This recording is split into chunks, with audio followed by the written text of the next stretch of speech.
we're starting today with an artist who I think is very underrated, whose name is Merrill Wagner. Many of you would know who her husband is, but I'm only doing this because I think it's unfair. It's like Lee Krasner and Jackson Pollock. Merrill Wagner's as good as Robert Ryman is, and that is her husband. I think this is an exquisite show. It got great attention. Their son together is Corey Ryman, who is my student at SVA, and I haven't shown him yet to you, but I will eventually. So let's start with Merrill Wagner, a great American artist.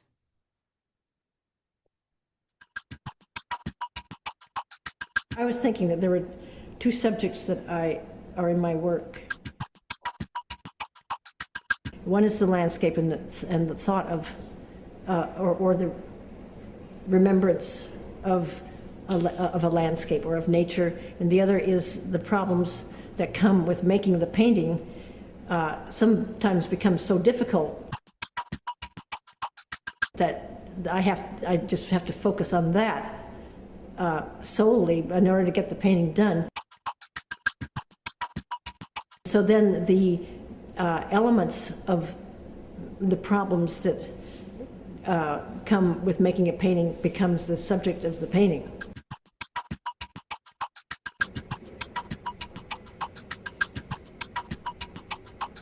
And this one, I combined the two things. There is the landscape, and then there's also the 4 brands of Davies Gray, which is the same color, but they're made by different manufacturers, and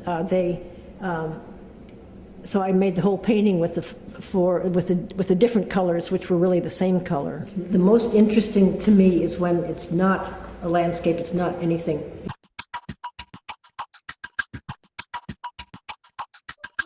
The landscape looks like geometry.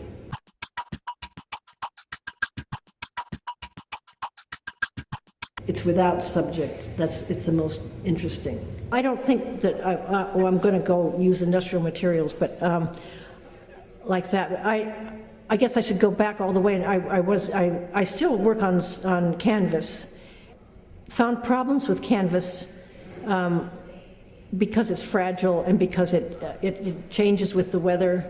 You know, it'll sag. Some problems were solved if I used slate, which is a hard surface. And I discovered hot rolled steel, which had these beautiful patterns in it, wavy lines, and almost like there was a landscape there to start with before you did anything. I was born in Seattle, Washington, and I grew up in Tacoma.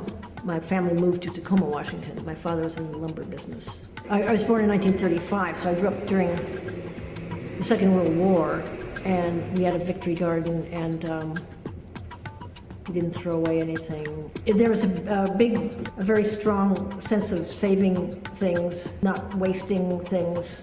So this year, in 2009, I made this painting here. It's on it's industrial paints, Rust-Oleum, De-Rusto. The material itself is very beautiful. There are beautiful markings that are made by the cooling of the steel, I'm told. I put them together and painted them with different industrial gray primer paints. And this was in an exhibition at Leslie Heller Gallery 1 year ago, and it's called Shutters. There was a piece that was sitting in the metal shop, but I saw this one with 6 holes in 2 rows of 3, and then I thought, well, I really want to use that, but I don't know what to do with it, and I can't think what to do with it. And then all of a sudden I thought it could be a flower, it could be a hyacinth, because they have rows of vertical circles, balls or whatever. And so I made a hyacinth. Well, that's the most shocking because it's 6 brands of Naples yellow, and they're very, very different. So I thought I've got to do something about that.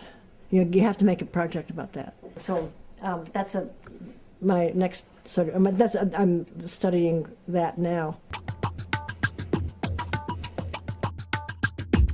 Okay. I want to tell you something that's so important. I know it was not a great video. It was the only one I could find on her. And what's so painful is this is now 20 years later, and she's finally having a major show at a major gallery. And now we're going to walk into the space. Her son, Corey, helped put the whole show together. And what I find so painful is the last show we're going to see today is an artist who I also love, Ursula van Rijdingsvaart. She was born 20 years later, and therefore it wasn't a problem being a woman artist. I feel so bad for women artists in that time because she's brilliant. And yes, do I think it reminds me of Rothko? 100%. Do I think she was playing with metal the way Richard Serra was? 100%. Do I think there are other people who she belongs with? Yes, but she was doing this for years. And Carmen Herrera, I've shown you her before also. It's such an honor for me because I know her son also that I'm showing you this show. So this is not the only show I love today. I love every show I pick, but it's very important to me that we started with that. So let's go look at the images. So she did this very important. Right when you walk into the gallery, you see the piece on the back wall there on the floor. It looks like a mountain range. And she's very interesting. She said it sat around her studio for years.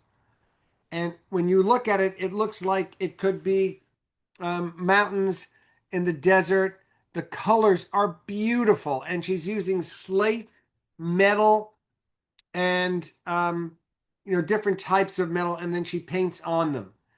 The piece on the wall over there is using different types of steel, slate, and aluminum. And some of them are canvases, some are not. But I'm so happy when you walk in there, you have no idea. Oh, look at that piece. That is breathtaking. This is on the back wall. That's on the back wall. And yes, does it remind me of people like Monet? 100%. But remember, they're showing you many years of her career now because she's in her 90s. The show puts together work. Oh, stop. Go back. I love this. The show these works together be a formal comparison, but rather more poetic distribution of painting placed in relationship to steelworks. There is no formula for this. I love what they talk about. She is a poet. I don't mind if you don't like the work, but I'm telling you, she's going to become more and more famous, and I'm very happy to say that I might be the first one to show it to you. Leslie Heller, very nice person, but was not a major gallery. So she showed this. You saw that this interview that she did was 2009. So now let's look at keep going down. Look at the next one. Oh, I love this work. It's very subtle. And you look at the work and you feel a beautiful sense of space. She knows how to play with space. She uses very sparse colors. I know that big, oh, you got rid of it. Great. That you can see that she sometimes uses paint, sometimes she uses metal, but it's very poetic, very quiet, very minimal. She loves her work best, as she said, when it's abstract, but sometimes it's very based on either windows or looking through portholes or more realistic. Let's keep going down. Now that is so beautiful. Now that's using paint and metal. And I don't know if any of you know who Harvey Quakeman is. He was a minimalist artist, a little younger than her, but she was doing this work at the same time as other artists. And if you look at the surface, even on your computer, the reason she loved these metal rust colors is that it looks like there's paint on there, but that's not. That is just the metal. And then those lines that she puts in there are separations. Let's go down to the next one. And these are the ones that just touch me deep in my heart. Some of them are metal and some are paint. But look at the way, the second one is steel. And then she has some that are aluminum and some that are paint. But they really hold together. I don't know if you all feel they remind you of Rothko. They definitely remind me of Rothko. But she's interested in the play of material against material. And that piece is my favorite piece in the show because you walk in there and you feel like you're looking at a landscape.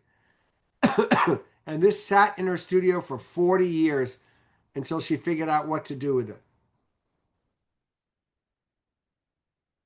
And here are other ones. This is a detail, and look at the surface. The reason I wanted you to see it from far, Shirelle, because you're so nice, would you go back? Because I want them to see that you don't see. You see that on the side, on the left side? You don't see the power. When I walked into the gallery with my students, everyone was mesmerized because from far back, you can't tell what it is. And then look up close, it looks very much like Cy Twombly, who draws on the surfaces. It's just exquisite. And the thing I'm most happy about, because you gave me very good criticism last time, that I didn't have enough women. I wanted to show you great women who are underappreciated. Let's keep going. Now look at that also. Oh, I love this. It looks like you're looking at the side of a building. She's painting on top of metal, but look at the way, and she said something else riveting to me. She's a conceptual artist. One of the pieces she did, she just took different grays, same name from different companies, and put them on there. And she very often will do things like take different reds that are oranges and from different companies and looking them next to each other. And that's very much like the guru of all that, Joseph Albers. So whether you like the work or not, I think it's important to know that she's the real thing. How does she attach the metals together? Oh, good question. They're usually stacked. They're not attached. But here you can see the way the painting, 1 minute. You can see the way the painting, you can see she puts a little line there and she puts the paint down on top of the metal. Now look at this next, look at that again. Do you see on the left side, there's almost a halo. You see that beautiful art? Look at that. Now, if you separate that, that looks like a painting in itself, and that is the metal. And that's why she says she loves the metal. And then she uses opaque paint. Opaque means you can't see through it. And she puts it on top. So you see, if you look for a while, you'll start seeing in the middle, Shirelle, can you show them? They're little dots in the middle of the painting. You see that in the black area? Right in there? You can, right there. Look at that. Oh, thank you. Oh, you're the best, Shirelle. Look, you can see all these colors. And that is because the metal is coming through to the same level of black paint she's putting on every area. And those are some of her beautiful little paintings. And the invitation is that she had a beautiful wall behind in the garden behind her studio, and she painted different blues on the fence. Can you move up a little so they can see that? The fence one right there. Look at that. So that's her fence. And again, she plays with how different blues look. I wish I had met her. I didn't. I knew her son, but this is in college, so parents don't come for parents-teachers meetings. But I so admire her work. And you can see she works on large scale and small scale. Keep going. And then look at that. That's on marble. She tries different materials. And Bryce Martin also worked on marble. But if you look at that blue, that is ultramarine blue. And ultramarine blue is somewhat translucent. So you can see how different the marble is coming through on that blue.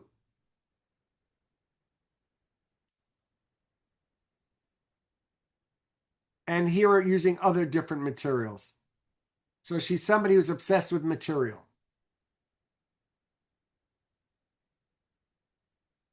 Now that, are you ready for this? This is from a blackboard.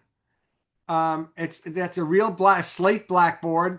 She uses string going across the pieces, and those are two different metal pieces that came from industrial areas, and it made me think immediately of the great English artist Barbara Hepworth, who I think is one of England's most important artists. But this was in one of the rooms, and you walk into the gallery, it's so quiet. It has a beauty to it. Now, I would like to hear from you. If you all say to me, Tobi, you're a nice guy, but I don't get this work at all, we can still be friends. But it's a real survey show in just a few rooms. Let's keep going down. And look at that. You can see the string very carefully in there. I would love to put this in a show with Cy Twombly. And these, when I tell you what this is made of, that's made with masking tape and pencil on paper. She likes playing with how you see space.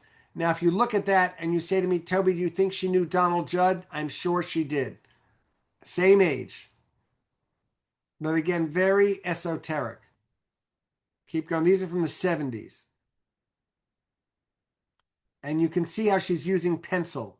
Now, these are many people's favorite pieces in the show because they're much more colorful and they're oil on cloth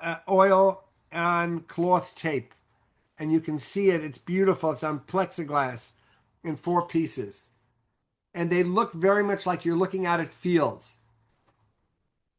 Oh, thank you, Sherelle. You're the best. Let's keep going down. So yes, it's a big survey show, but you see what her imagination is like. And then you go into another room. And that's the one, that's another wall of 9 where she painted on the walls. That's behind her studio. You realize this gallery's treating her like a museum person. Now, the last images you're going to see are what's called plein air paintings, because she's doing them outside. Like here they are. Now, I'm very nervous. I'm hoping you're not going to all say to me, Toby, we should have just shown those. I won't do that. But look, this is breathtaking. And do I think it looks like a cross between Monet and Joan Mitchell? I think they're similar. They have a real similarity. And that's it's oil pastel on slate blackboards. Oil pastel has got a nice, when you go up close, you can see the color is very, very, very rich. It's so beautiful. And I like that she uses all the stuff that she feels like. You're going to, if I were you, I'd come back and see the show slowly and read everything she has to say.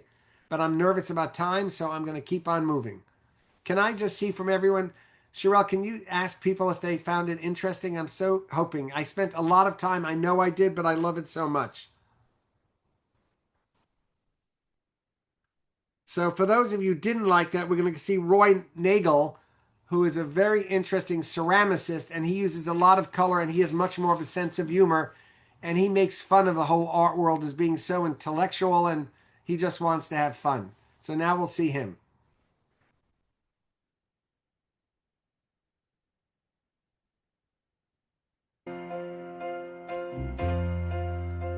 My hands started shaking, my pencil kept breaking. When I sat down to write her, my voice started choking up. The time I spoke up, the rope round my throat's growing tighter. My name is Ron Nagel, and we are talking in my studio in San Francisco. I grew up in San Francisco, born and raised in San Francisco. I never thought of it as art, but I always liked to make small objects. I first met Peter Voulkos in 1958. I applied to get into graduate school at Berkeley, and I didn't get in, and I was heartbroken. And he said, "You don't want to go to school." I said, "Yeah, I don't. I really don't want." I said, "I just want to work with you." He said, "Okay." And he offered me a job in a studio, and the rest is whatever. I always liked the work. Because it didn't fit into any category, it wasn't really what people would think of as ceramics or pottery. Ceramics, usually people thought of as either something figurative or something in a vessel form. A lot of do's and don'ts and rules and propriety about how you should use the material. So seeing work that Voulkos was doing, there was nothing like it. It didn't look like any sculpture that was going on at the time. In the beginning, everybody hated us. If you were a traditional potter or a studio potter, this is the Bergenstock campfire, marshmallow, raku party people who eventually had to jump ship and try to get in line with what was going on because the revolution had started. They didn't like us. and denounced Volkas and said he'd betrayed them. We had the first legitimate ceramic show at the Art Institute, and Alvin Light, who is a wood sculptor who's deceased, and he goes to Manuel Neri, who was in the show, "What are you doing hanging out with these people? You're an artist." My mother had a ceramic club in the basement, and as time has gone on, that story has sort of morphed into, that's where I learned about ceramics, and to a degree that's true, but it was sort of vicariously. When I first became seriously interested in ceramics, the kinds of things that she was doing technically, slip casting, china paints, low fire, all of those things were strictly relegated to the realm of the hobbyist. And it was only till later, after I tried my hand at, doing macho ceramics like Volkas and John Mason, I thought back to stuff I'd seen that my mother's doing, and I'm thinking, this would be a lot easier if I slip casted, or china paint you can fire over and over again, and it's more like painting and it's more direct. You're not reliant on the good graces of the kiln god or goddess or spiritual entity of your choice. In short, trust your intuition, trust your instincts, judge later, sometimes way later, give it time to rest. I don't, and my goal isn't to become part of any kind of canon or any of that stuff. I mean, I'd be happy to be a footnote. I just want to make stuff that I think is as good as the stuff that I like, and maybe somebody else will get it. Hopefully. So I wanted to show you to start the day. I had so much fun putting this together. So I knew about him because my teacher in undergraduate school was John Mason. And he was part of that group. Peter Volkas, Sherelle, I want you to put him in. He's a very important figure in ceramics. And we have seen Ken Price before. And I wanted you to look at, to start my day, I'm doing Merrill Wagner, Ron Nagel, Anish Kapoor, Ann Truitt, Mapplethorpe, and then somebody who I really love, Ursula van Ruytensvaart, who I taught with.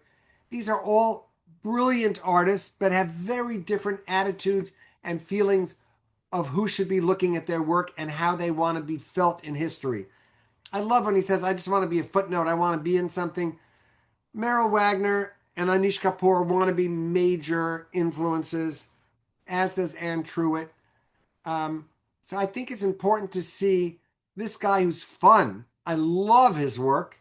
If it weren't so fragile, I might buy one. They're very small, but he has got a great sense of humor. And I love the way he talked about his mother, that he learned about ceramics because his mother did these things in the basement. Now take a look at these. They're very funny.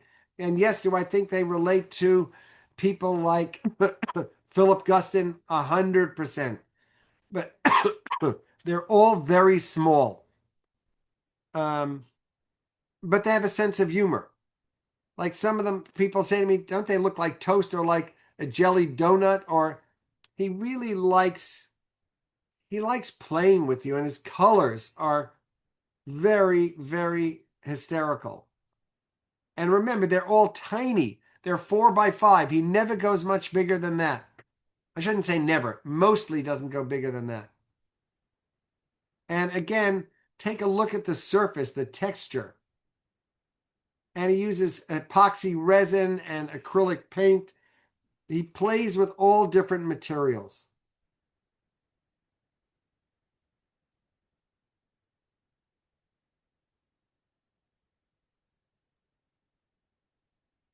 That's what you have to press, yeah.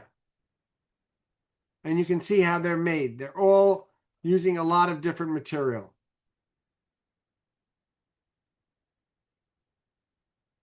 Like they're funny. They look like stage sets. And they also could look gorgeous, huge. But he only likes working small, and you can see he does everything that fits in his hand.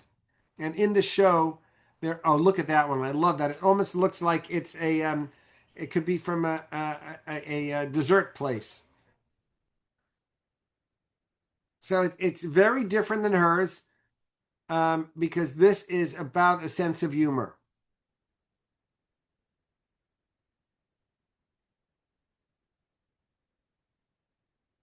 And they look like they could be animated figures. They look like they could be part of the TikTok generation. They look very young. If I told you this was a 20-year-old, you'd believe me. So I wanted you to see that you can do great work. Yeah, oh, thank you for saying yes, they are still sculpture. They're ceramic sculpture, even though they're tiny. And yes, one of my students at SVA said to me, didn't Joel Shapiro do some very small pieces that look like they come out of a Monopoly set? Yes, but he also did major. He's one of the few, him and Ken Price mainly do small ones, but these are a third of the size of Ken Price. These are among the smallest sculptures that I've seen, and they have to be shown under glass. And when you see them in the exhibition, that's how you'll see them. That's how they're installed. And I know people that own a few of them, and they always put them on a pedestal. Otherwise, you really have to worry that they'll get damaged.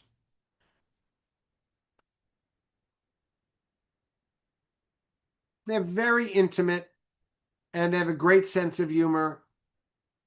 And he has a cult following. I know many people that own like 5 and 6 of his.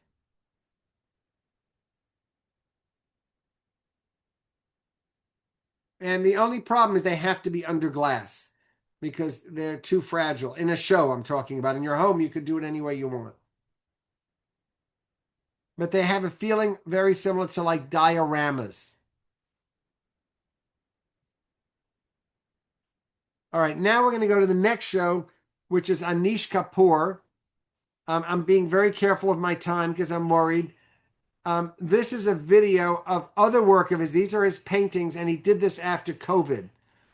We're going to see this very quickly because I want you to see how totally different he is than the show that he has up right now that I know you're going to like much better than this video. But I think it's, I might even show you the whole video. I just want you to see and hear what he has to say because it's really quite intelligent. There are some games one has to play with oneself. The first of them is first idea, best idea. Don't sit there and think about what I should do, is that good enough? It, just do it. Just do it. It's really, really, really important. We are so deeply habituated to what we can do, can't do, how we should be, that we forget our deep self. And it is the role of the artist to remember your deep self, to find your deep self, to look for it, to let what there is be. I have this very strong sense of me. I. But where was I before I was born? And where do I go after I die? I'm this, but I'm also not this, because I close my eyes and there's a whole other me, a dark, interior, much bigger me than the one that's described by this. These objects, if you like, are a kind of pouring out of the interior. They're bloody, biological, I hope ritualistic. Red does darkness, at least in my understanding of it, in ways that black can't, because it necessarily implies terror. There is, if you like, competitive danger constantly, but constantly in our almost every reaction. We always have a victim. It's endless. It is continual. We keep doing this. In fact, we do it to each other. One of my aims has always been to get myself out of the way. What I mean by that, come into the studio, work every single day, and allow things to emerge. When they emerge, watch them. How does it relate to what else is going on in the world? Does it relate? Does it matter?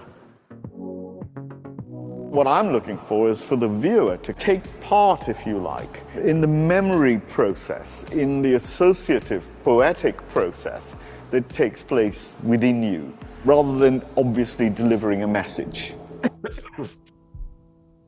Beauty's right here, right now. It is our role, our job to recognize it.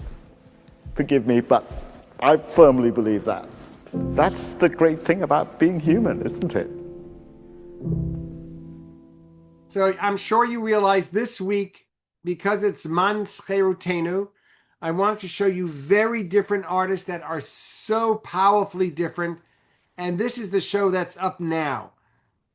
And I think he did those during COVID when he was very depressed about the world. And these have much more of a sense of humor. Now, this was put out by the gallery press. We'll start play and we'll, as if we're walking through the space. He did the bean in Chicago, and he did the piece in front of the Israel Museum. I've given a lecture in London at the Serpentine Gallery. So what I like most about him is he uses many, many different materials. He's a breathtaking sculptor, but I was scared if I showed you a video that was like this, you wouldn't understand the breadth of his work. And what he said, which I thought was most important, is that he gets up every day and goes to his studio and works. And he works on many, many different things at a time. He's always gone back to these elliptical pieces. As I told you, I gave a lecture in London when it was at the Serpentine, and it was all over the place. But look at the surfaces. He does beautiful works on surfaces. I saw there was a message. Look at that. You can't walk between those two, but it feels like it's endless. And these are made out of stainless steel. And the question about Nagel is they're one of a kind. They're not multiples.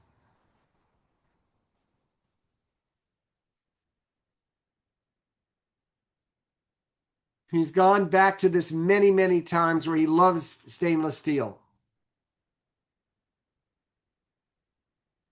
And I think this is one of the things he does that he does very well financially with these. And they're all over the place. So when you walk into the gallery, that's the first thing you see. And there's certain colors he reuses: blue, red, and stainless steel. Those are two of the colors besides the stainless steel that he uses a lot. And you feel like you're in his work.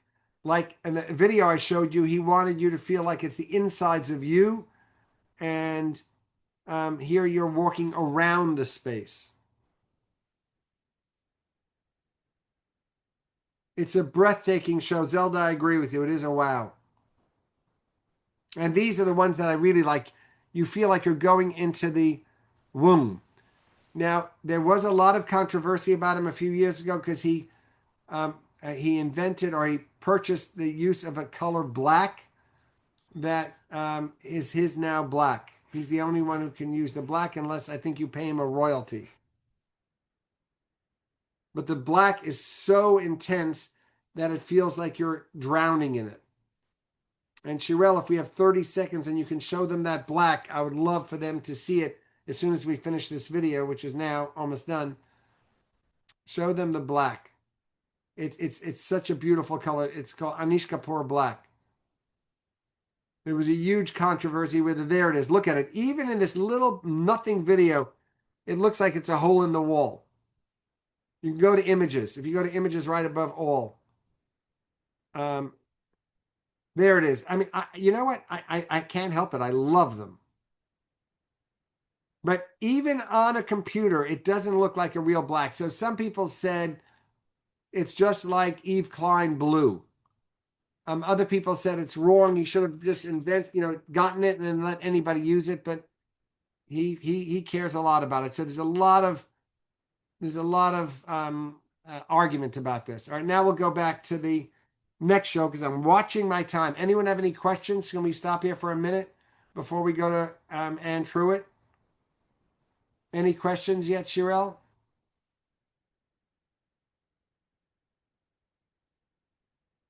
Shirelle, you're on mute. I can't hear anything. No questions. We had some comments of people who like stuff, less enjoy stuff. Good. I like stuff, but no comments at this point. We're not let me just do that. Everyone can comment in the main chat, so it's easier for everyone. So great. I'd love to see it. When I see them, I try. If you want to comment, just comment in the general chat. Thanks. All right, now we're going to Anne Truitt. I first saw her work because she was a friend of one of my teachers. I hope you're finding the work very interestingly. It's very diverse, but I really wanted to show you people that have such different voices.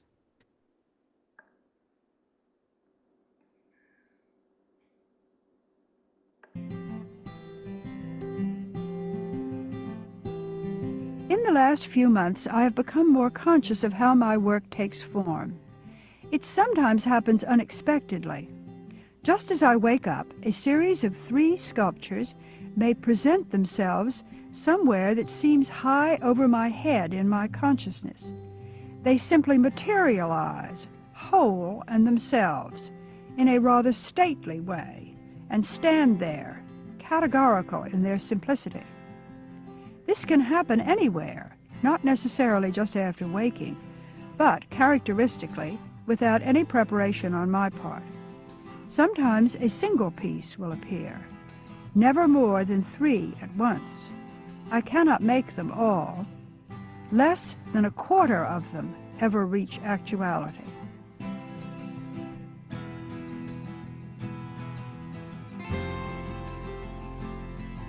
In the narrowest meaning of the concept, it is touch, after all, that I am after in my work.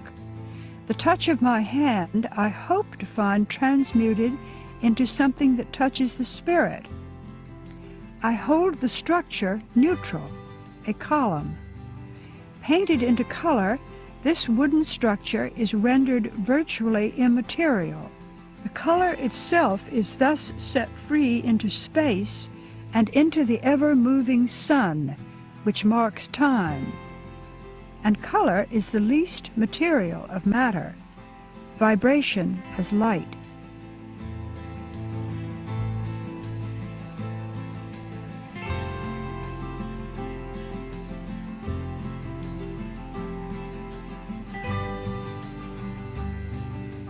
Now, I heard about her through many of my teachers.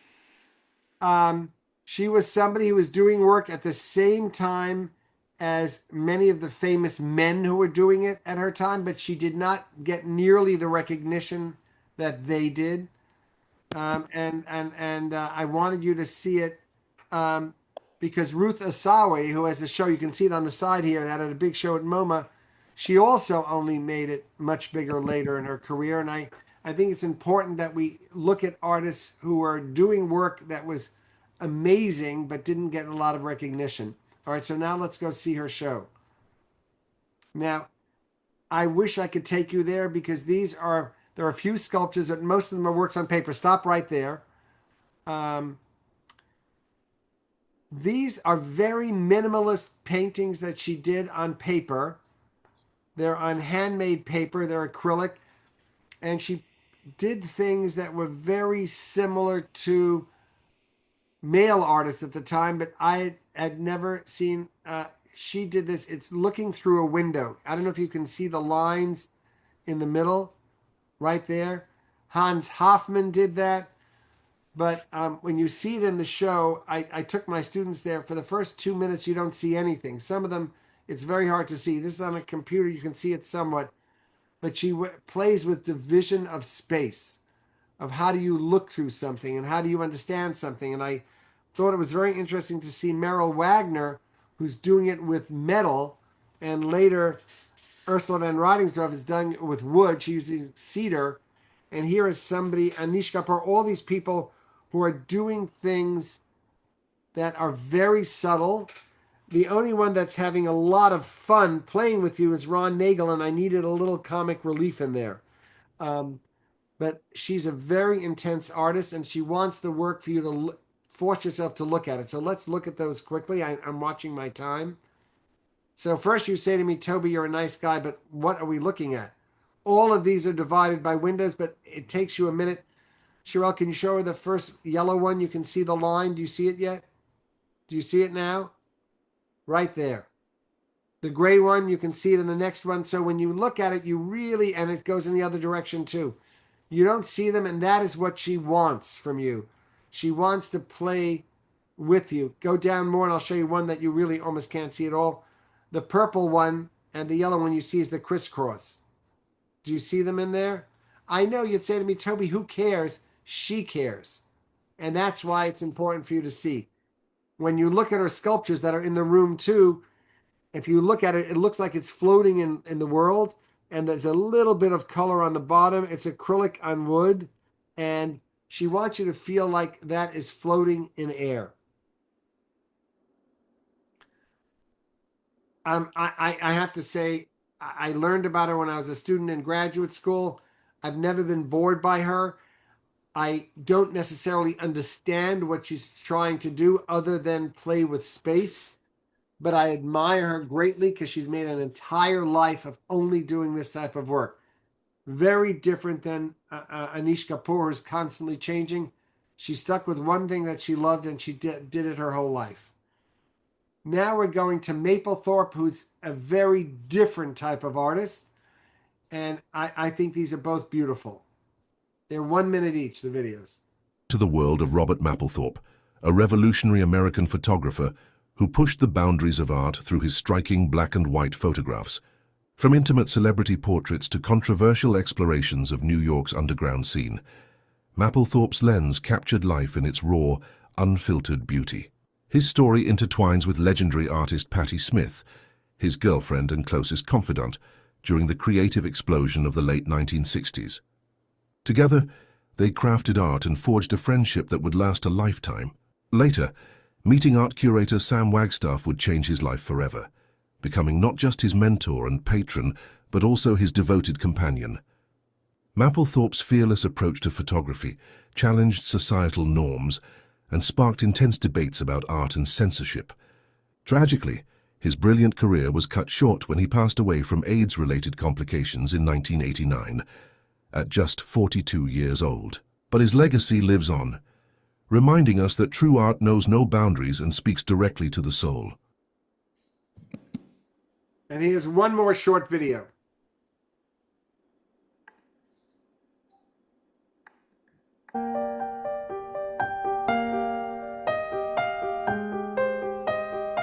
Robert Mapplethorpe's elegant, intense, and striking portraits bring to life the legendary cultural scene of New York in the late 1970s and 80s. The first exhibition examining Mapplethorpe's portraits since his death from AIDS in 1989, Robert Mapplethorpe Portraits, reveals the artist's sense of beauty and monumentality. More than 100 portraits of musicians, actors, artists, and cultural figures, from rocker Patti Smith to artist Louise Nevelson, are on view at the San Jose Museum of Art this spring. See Robert Mapplethorpe Portraits at the San Jose Museum of Art, January 29. So this show is of large portraits. They're editions of 5. It was hard to put this show together, but I think many people want to see his work again. Every few years it becomes very in again, and right now is one of those times. And what they did beautifully in the show, as you can see in the front room, that's a marble of a head, and that's a self-portrait with a cigarette, and there's a woman lying down. So they're playing with and a flower in the back room. They're playing with all different things that he loved. I've always liked him too. I'm so happy you're enjoying it. I think he's a genius.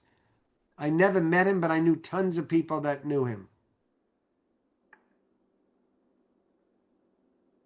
And now we'll go to the individual. There it is.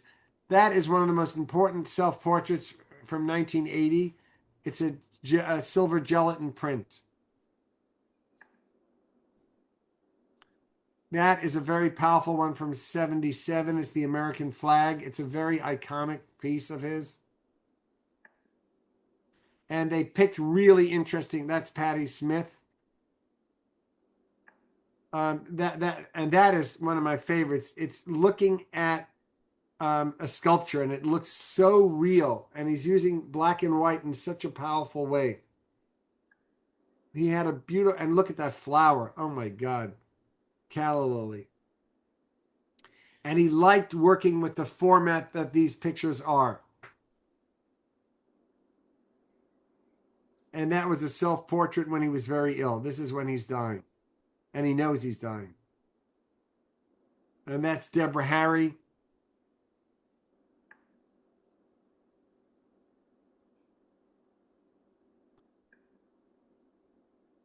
So that's more what he's known for. This is another beautiful one. Look at that coral sea. So most of the action is taking place in the sky, and the ship is very much on the bottom.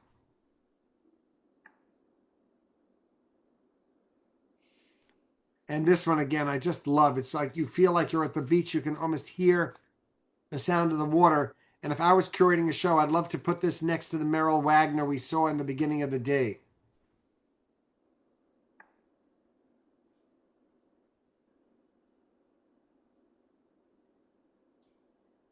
Isn't that beautiful? That's a closed tulip. He made his tulips very sexual. If you see that, then you're right.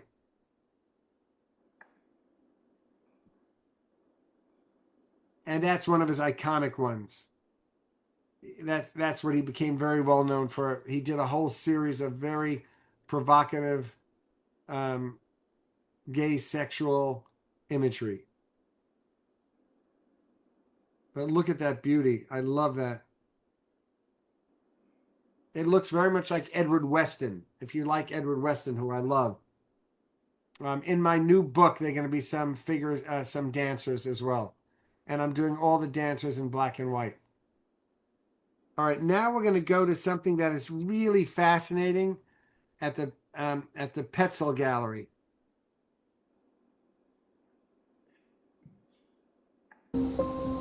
When I first came to New York, I loved being alone and working in this kind of beehive where you were aware of all of these people busily doing their thing, and you could thrive in this kind of energy of this beehive.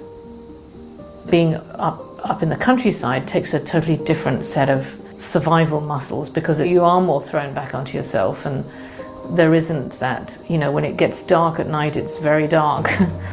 There's no 24/7 going on.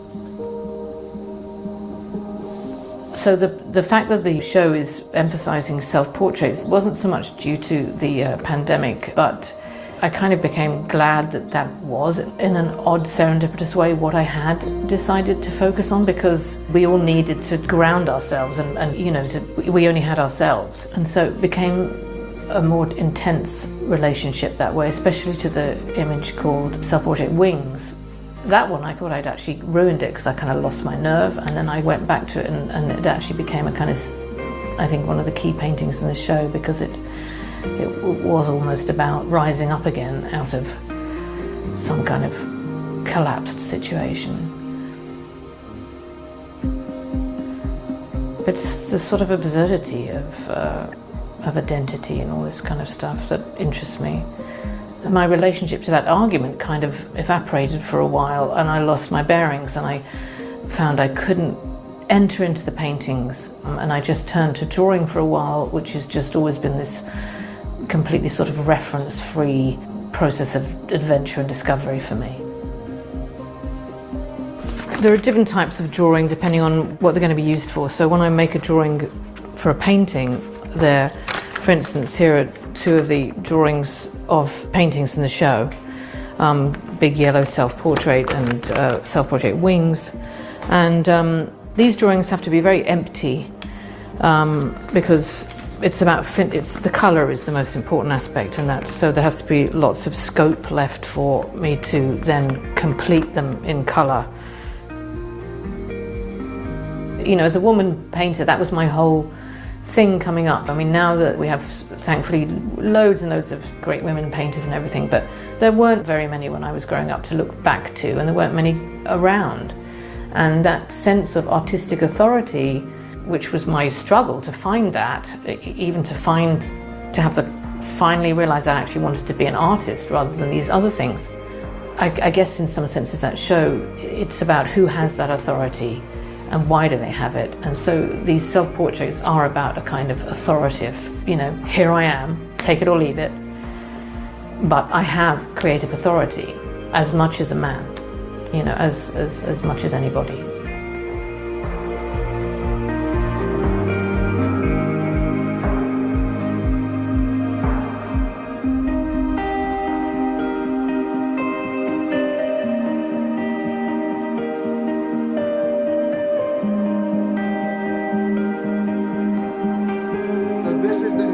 She is up right now. That's really quite beautiful. And in here, she's using a lot of black and white. And you can see the scale. It feels very much like outsider artists.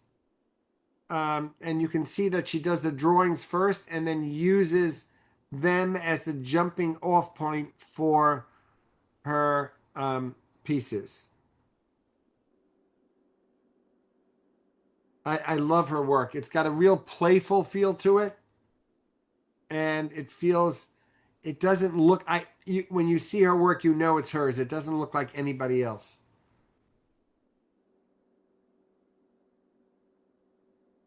And you have to laugh, like that one on the left. And it also feels like it could be part of a cartoon strip or a graphic novel. And she plays with flatness in a very interesting way.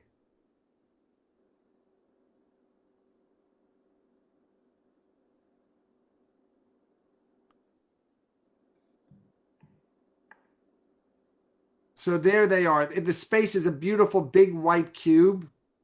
And you can see by the space, they're all around 6 feet tall. And you feel very surrounded by these pieces. And I love the glasses on that. I mean, they're funny. There's a real sense of humor. There's also an artist who recently died named Donald Batchelor, who did things in a similar way, but he did it based on children's drawings that he got. These are based on her own drawings.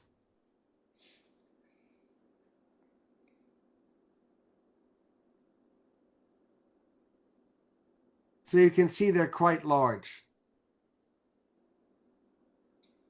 And they're on paper.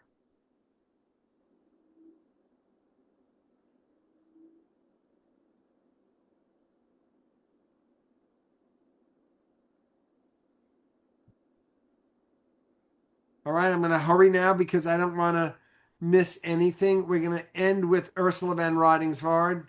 And we taught together at the School of Visual Arts.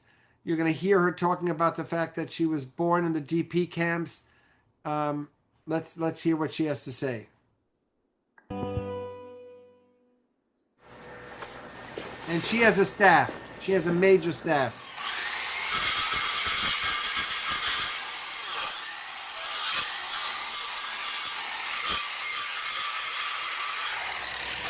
My work is so labor intensive that often I'm doing things that are highly repetitive in order to get to the end of the piece or of the project.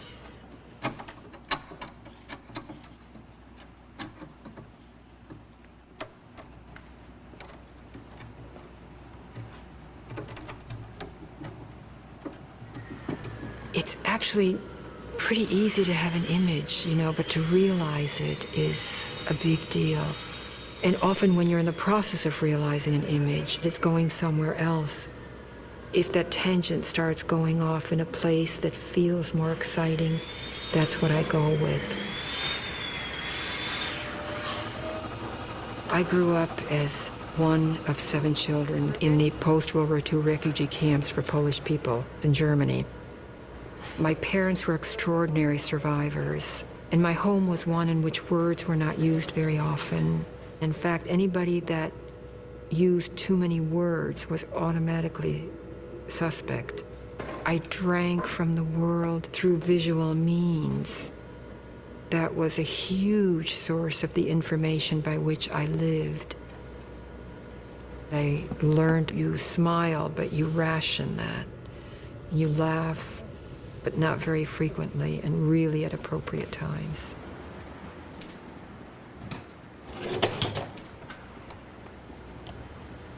And that working hard was the answer to life.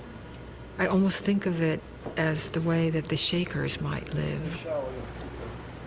We stayed in wooden barracks, raw wooden floors, raw wooden walls, and raw wooden ceilings.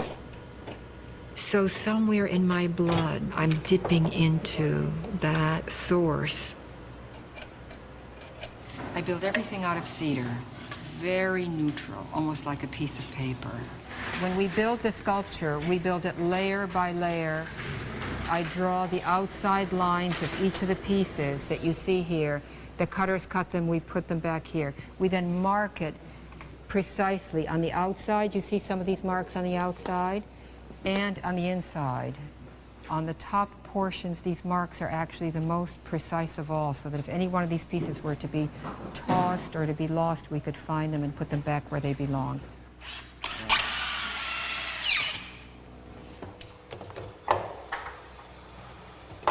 We build it and screw it all together, and then we take it off layer by layer by layer in order to glue it layer by layer.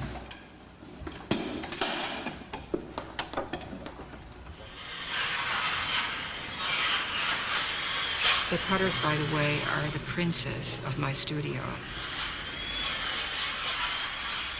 There are cutters who cut lyrically, there are cutters who cut very aggressively, and depending on what I need, that's who I use. In order to make an organic form, you need to have many, many straight cuts.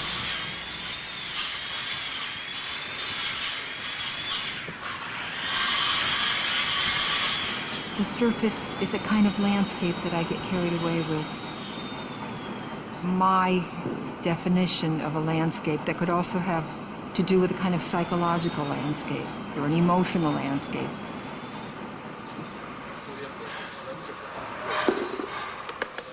Graphite is a very, very fine powder, and because it's so fine, it's able to get into the pores of the cedar. In the exhibition now that's up, there's a lot of that. You'll see that. I really put it on in a very hefty way so that I really grind it with a brush into the surface. And then I scoured the surface to further define what I wanted the surface to do, because that surface is extremely important to me in terms of communicating emotionally.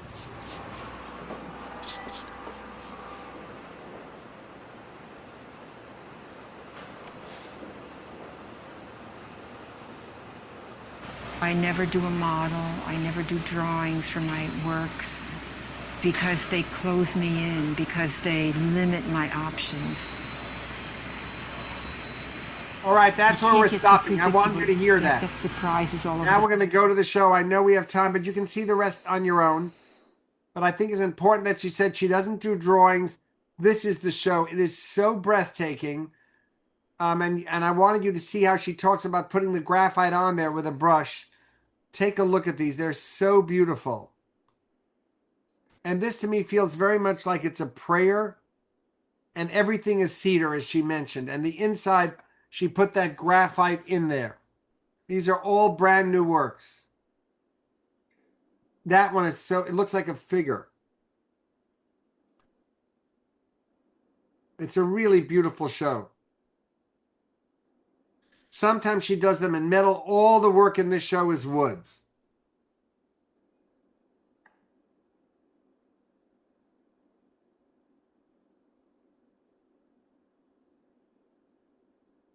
Very quiet, but also on the back one, it almost looks like a butterfly or a bird coming out of the wall.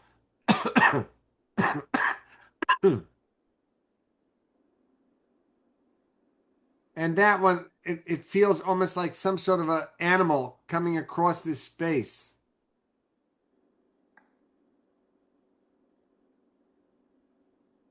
It's a very powerful space when you walk into it.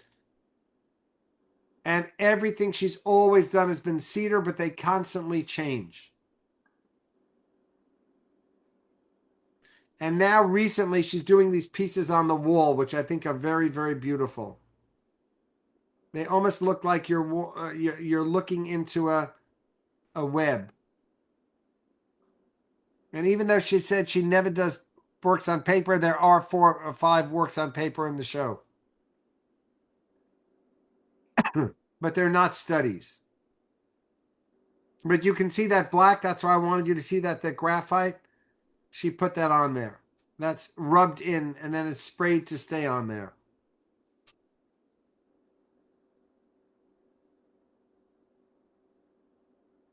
I know we still have a few more minutes, so I'd love to get back and hear any questions. We have until 1:45, right, Sherelle? Yeah, we have a few more minutes. At this point, we don't have any questions other than there's a question here of what effect is the sandpapering that she's using? Like, how does she create that effect on the wood? Whose sandpaper? On hers? Yes, on her sculptures, Tyson. The sandpaper just softens the surfaces because she's using a metal saw, and otherwise it would be very, very rough. And you can see she has a staff of like 5 or 6 people because there's no way to do work like that if you don't have a staff. And somebody asked about Nicola Tyson. That show is a little darker than usual. Somebody said they found it a little sad. I do think so too. But that's why I wanted you to show the video of the colored one. She goes through different phases, as many artists do. You think of somebody like Picasso, he went through different phases as well. The thing I'm giving you as your Pesach present is these late Matisse pieces, which are very bright and colorful. And he did that much later in his life. And he did that because, well, you'll read about why he did that. Toby, there's a question about, do you think there's a specific reason behind the fact that all these women are now having shows in New York and recognized?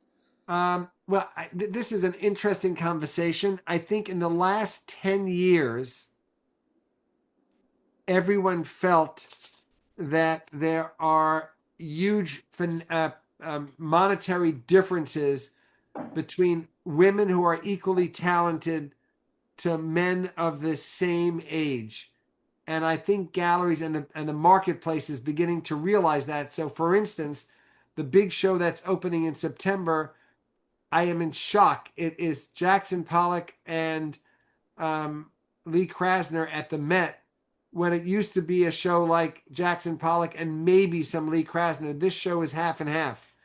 So I think the world has woken up to the fact that there's over 50% of the people in the world are women, and there are as many talented women as there are talented men. And now I think the marketplace, for instance, I know quite a few major collectors who only buy women artists now.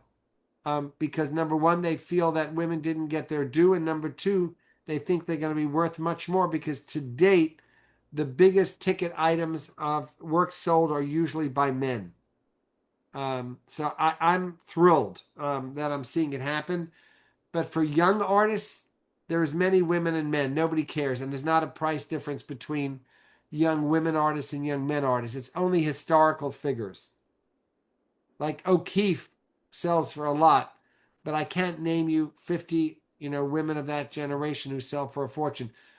Joan Mitchell, Helen Frankenthaler, but somebody like Louise Nevelson is not an expensive artist. You can buy a gorgeous Nevelson for not that much money. Any other questions? Not that I'm seeing at this point. One question about your Pesach gift, and if we send it, how can they print it? So I'm assuming.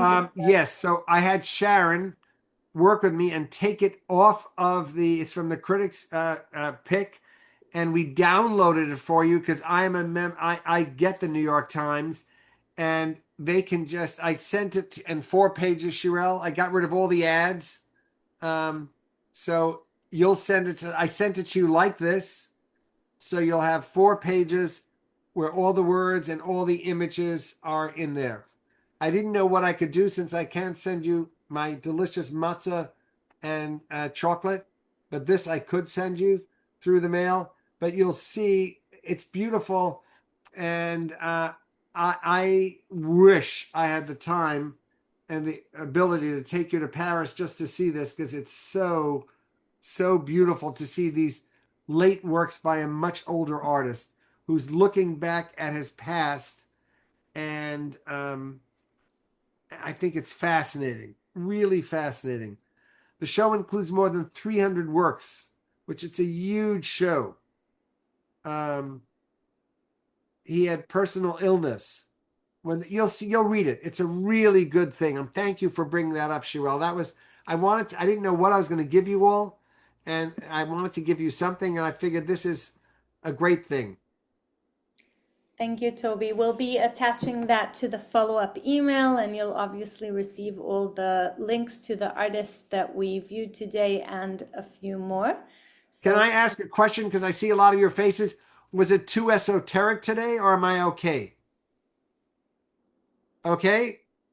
Good. And were you proud of me for listening to what you said about women? I felt terrible. I went home and told my wife, and I said, oh my God. But I didn't think about it. I just thought but today I was conscious, and I went to older artists, younger artists, and I decided to find you 3 great living Jewish artists to interview that are not as famous as some of the other people I've shown. So I'm hoping that I got out of trouble, but it wasn't a conscious decision. I mean, today was a conscious decision.